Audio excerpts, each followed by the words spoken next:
No niin. Huomenta täältä perjantai-palalta. Ja perjantai-palahan on tällainen joko live tai tallenne ja noin 15 minuuttia. Ja ajateltu sinulle, että saat perjantaihin, saat viikonloppuun, saat koko seuraavaan viikkoon jotakin pientä tehtävää. Ja tänään taas jatketaan niin kuin viime viikollakin meillä oli jo tussit. Ne voi olla ohuet, paksut, ne voi olla värikkäät ja paperina mä olen nyt jatkanut tähän mun kesäkirjaani, niin se voi olla värikäs sivu, mihin nyt lähtee tekemään. Minä valitsen nyt täältä tämmöisen vanhan kirjan sivun. Ja lähdetään tekemään sitten niin, että ihan valitset nyt sanan. Oikeastaan sana, joka tulee vaikka ensimmäisenä mieleen. Tai jos se ei tunnu hyvältä, niin ota sana, jota haluaisit tänään käyttää oikein paljon. Mutta yksi sana ja aika lyhyt ehkä.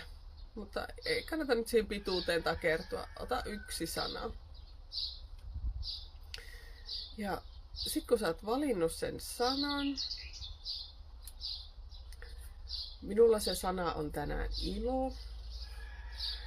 Ja lähde kirjoittamaan sitten tänne sinun valitsemallesi paperille, niin aika lailla keskeltä, niin kirjoitat sinne sen sinun sanan.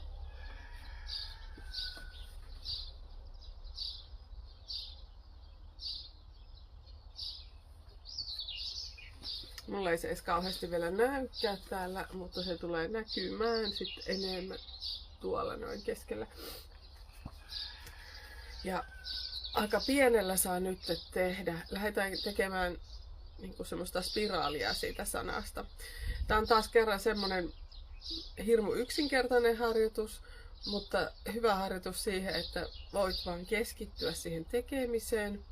Ei tarvitse suorittaa ja sulla on yksinkertainen sana, yksinkertainen kynä, yksinkertainen alusta ja lähdet tekemään sitä. Ja huomaat taas, että siinä tehdessä niin toi hengitys tasaantuu ja rauhoitut.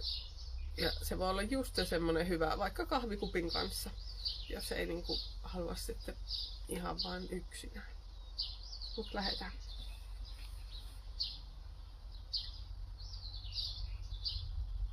Ja niin tosiaan vielä sen verran, että ne sanat saa mennä ihan kiinni toisiinsa peräkkäin.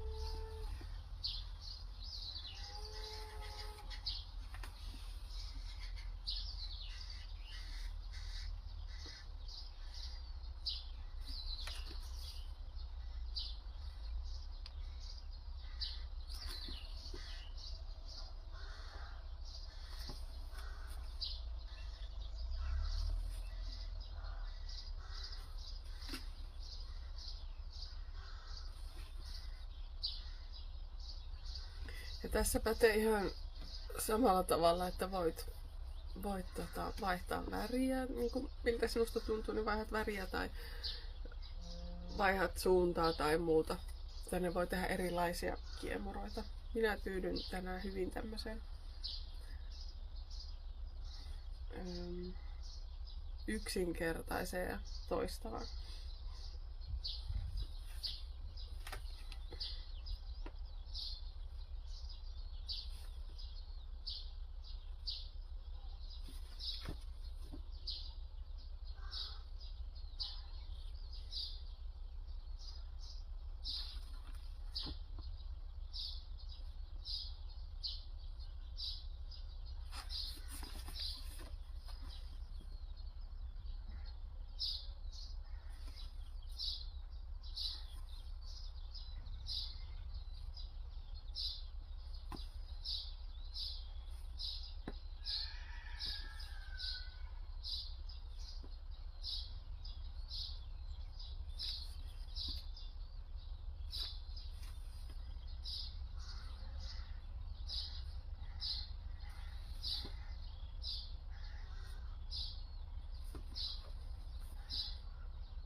Mulla tämä näyttää tällä hetkellä, että se jatkuu tuonne hyvinkin reunaan. Huomaan, että minulla ei mene. Mä ajattelin, että minun kiemurat pysyis kasassa, mutta ei ne nyt oikein. Mutta tässä nyt tosiaan voi jatkaa sitten niin sanotusti äärettömyyksiin ja sillä, että jos sä vaihdat vaikka käsialaa välillä, niin se näyttää taas erilaiselta siinä pinnalla tai niin kuin pintana, niin kannattaa testata. Mutta nyt oikeastaan mä toivotan sitten vaan taas hyvää päivänjatkoa sinulle. Ja muista sitten toi luovuushaaste, sinne saa osallistua. Ja mä jatkan vielä sitten toisen kahvikupillisen äärellä tätä minun ilolabyrinttiä lisää. Mutta nähdään taas parin viikon päästä. Heippa!